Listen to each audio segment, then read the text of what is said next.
We live in the age of inflated ego.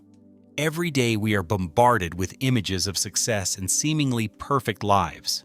And in the middle of all this noise, it's easy to lose yourself, to fall into the most dangerous trap of all, believing that the value of our lives is measured by followers, likes, and external attention.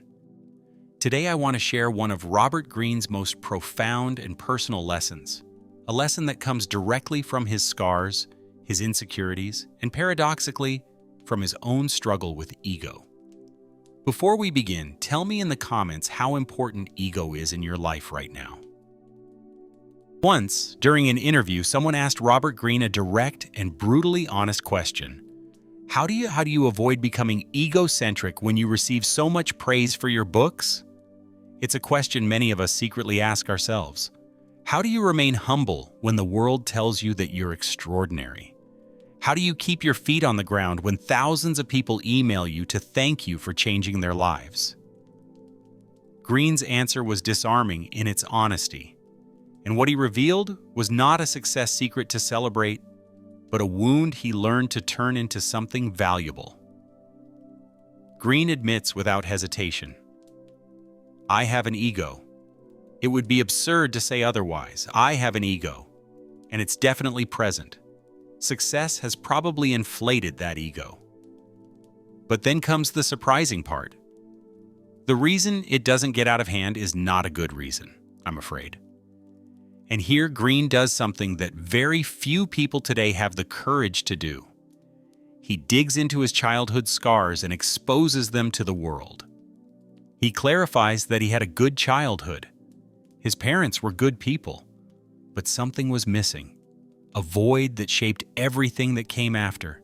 He never felt good enough. He never felt he truly satisfied his parents.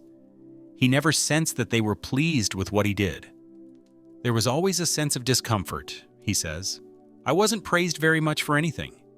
That lack created a level of insecurity that followed him throughout his life.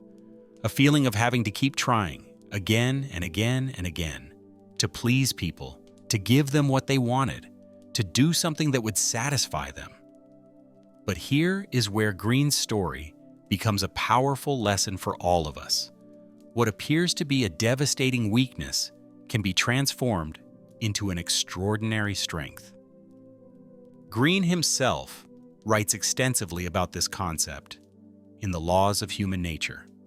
Often, a negative trait you develop in childhood can be transformed into something positive if you know how to do it, if you know how to convert it into something productive. Every time Greene completes a work, no matter how successful it has been, how many books he has sold, how many lives he has touched, he always feels the same thing. Damn, that wasn't very good, Robert. What you wrote is pretty stupid. It's really boring. It's just a piece of trash. There's nothing to get excited about. It's not the best thing in the world. That ruthless inner voice constantly pushes him. Harder. Always harder. So hard, he admits with raw honesty, that it probably contributed to his stroke. It's a moment of incredible vulnerability when Greene reflects on this. I should be able to relax, sit back and think. You've written 7 books. They've been successful. Can't you just rest on that? Can't you feel happy about that? And his answer is both moving and unsettling. And I do feel happy, but I'm also driven to write my 8th book and make it better than all the others. Without that insecurity, without that voice tormenting him, Greene would become complacent. And he's seen it happen to so many writers. They write their 1st or 2nd book, they succeed, and then they keep repackaging the same format, the same idea, in book 2, 3, 4, 5, and 6. They no longer want to make the effort. Success has gone to their heads. They're more interested in success itself than in thinking, than in creating new ideas. Greene admits he becomes deeply bored when things aren't moving and constantly changing in his mind. He never allows himself to truly feel satisfied with the work he does. When he writes a chapter, the first draft is terrible. So terrible that he wouldn't want anyone to see it. Then he works on it again. The second version is terrible, but a little less terrible. By the 5th version, it's okay. He thinks it's okay. He is very hard on himself, and that hardness keeps his ego in check. But beyond his personal story, Greene offers a lesson we should all tattoo on our souls, especially in the age of social media. If your reward for doing something, for creating something, is attention, he explains, if what you want is attention, which is what drives most people these days in the age of social media, then your sense of gratification comes from other people. And here lies the deadly problem, that gratification is ephemeral. You can never make it solid.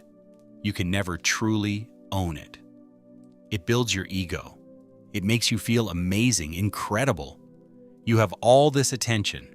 You have 5 million followers. You're an influencer.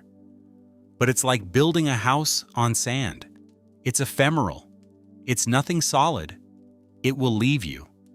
And it will make you depressed 4 or 5 years later when some younger influencer comes along with a bigger audience and you're forgotten. Why? Because it doesn't come from within. It comes from outside. The way out of this trap, according to Greene, is radical in its simplicity. You must be driven from within. Don't create for attention. Create for yourself. You want to leave something lasting. You want some kind of legacy. You are driven from within. And when you are driven from within, it's no longer about your ego. It's not about attention. It's about creating something great for the world, about contributing to humanity. This is the core lesson Greene offers. The difference between superficial success and deep meaning is the source of your motivation. We live in an era where success is measured by external metrics. How many followers do you have? How much engagement do you get? How many likes does that post have? What's your conversion rate? And there is an entire industry built around the idea of growth, growing your audience, scaling your business, expanding your influence, as if quantity were the only thing that mattered. But Greene is telling us something radically different. He's saying that if your goal is attention, you've already lost. Because attention is like a drug. It gives you a momentary adrenaline rush, but then it leaves you empty, always needing another dose, always a bigger one. People who build their sense of worth on external attention are on a treadmill that never stops. They must constantly post, perform, and show themselves. They can never stop because the moment they do, attention shifts elsewhere. And slowly, insidiously, they lose themselves. They become a performance, a brand, a mask they wear for so long that they forget who's underneath. There is a fundamental difference between creating from your authentic center and creating for external approval. When you create from your center, you are expressing something that must come out of you. It's almost a biological necessity, like breathing. Greene himself has said in other interviews that he writes because he has to, not because he particularly enjoys the process. In fact, he often finds it painful and difficult, but because there is something inside him that must be expressed. When you create for external approval, on the other hand, you are constantly looking outside yourself to know what to do. You're reading audience signals, trying to figure out what they want, what will make them react, what will get more engagement. And the problem is that you end up creating what you think people want, not what you truly have to say. You become an echo instead of a voice. There is a fascinating paradox in the way Greene describes his process. He is extremely hard on himself, never allows himself to be satisfied, keeps pushing further. It could seem like a form of disguised egocentrism, this obsessive pursuit of perfection.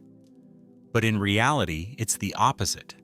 It's humility, disguised as insecurity. Because Greene isn't comparing himself to other people. He's not trying to be better than other writers. He's comparing himself to his potential, to what he knows he could create if he fully commits. This is the kind of standard that leads to lasting success. It's not, I'm better than you. It's, I'm not yet good enough compared to what I could be. Truly exceptional people in any field share this quality. They don't compare themselves laterally to their peers. They compare themselves vertically to their highest potential. Greene touches on something deeply relevant to our era: the difference between immediate gratification and lasting fulfillment. Attention is immediate gratification. You post something. You get likes, comments, shares. Your brain releases dopamine. You feel good, but it's a high that fades quickly, leaving you craving more. Creation driven from within offers something different. The process itself can be difficult, even painful. Greene admits he finds the first drafts of his chapters terrible. But when you finally create something that meets your internal standard, when you look back at a completed work and think, "This is what I wanted to say," that satisfaction is deep and lasting. It's not a high that fades. It's a sense of completeness, of having contributed something real to the world. Another powerful insight from Greene's way of working: he is in love with the process, not the outcome. Most people are obsessed with outcomes. They want the best-selling book, the successful business, the massive audience, but they barely tolerate the process required to get there. Greene, by contrast, immerses himself fully in the process. He writes draft after draft after draft. He researches obsessively. He refines every sentence until it sounds right. And yes, he wants the final result to be excellent, but his focus is on the work itself. This is what separates lasting creators from opportunists. Opportunists look for shortcuts to the outcome. Lasting creators embrace the process, however difficult it may be. So how can we take Greene's lesson and apply it to our own lives? First, examine your motivations. Why are you doing what you're doing? Is it for attention, for likes, for approval, or because there is something inside you that must be expressed? Second, gradually shift your source of validation from the outside to the inside. Third, embrace your highest standards. Don't compare yourself to others. Compare yourself to your potential. As Greene says, be hard on yourself in the right way, not to punish yourself, but to call yourself to be the best version of who you can be. Fourth, recognize that discomfort is part of the process. The first drafts will be terrible. The first attempts will fail. But every iteration brings you closer to something real and lasting. Fifth, create to leave a legacy, not to attract attention. Ask yourself, in 20 years, will I be proud of this work? Does it mean something beyond the present moment? The great irony of Greene's story is this: his insecurity, that voice telling him he's never good enough, became his superpower. Not because insecurity is good in itself, but because it forced him to dig deeper, work harder, and never settle for mediocrity. But there is a price, and Greene is honest about that price. That same drive led him to a stroke. He nearly destroyed his health in the pursuit of perfection. So the lesson is not be insecure like Greene. The lesson is find a way to be driven from within without destroying yourself in the process. Find a way to hold high standards without losing the ability to celebrate your successes. I return to the opening question. What is your greatest fear about success? And more importantly, what are you creating that truly comes from within, not from the pursuit of external attention? Tell me in the comments. And if you enjoyed my video, subscribe to the channel. I'd really appreciate it.